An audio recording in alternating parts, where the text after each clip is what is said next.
dislocations of the proximal interphalangeal joint are rare.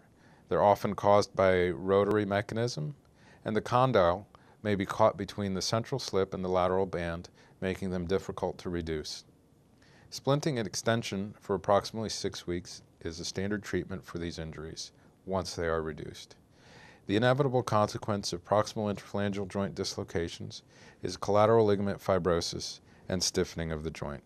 The preceding review of statistics, clinical findings, and specific injuries was performed in preparation for the following discussion of triage and transfer of the patient.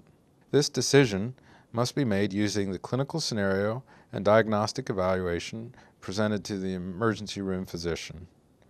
Triage decisions are made based on the severity of the injury, and transfer is based on the resources available to care for that specific injury.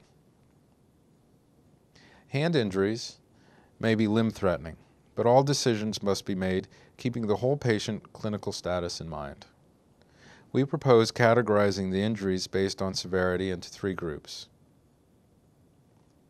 These groups define the time frame in which the patient would need to see a specialist in hand surgery. We've defined them as emergency cases, where the patient would need to see the hand specialist within 6 to 8 hours of their injury. Urgent cases within 24 to 48 hours from injury, and routine cases within a week or so from their injury. We'd also like to describe the initial care for all injuries. Emergent injuries represent those injuries with vascular compromise or ischemia of the tissue. They're clinically represented by amputations, complete and partial. Compartment syndrome also falls into the emergency situation, as well as open fractures.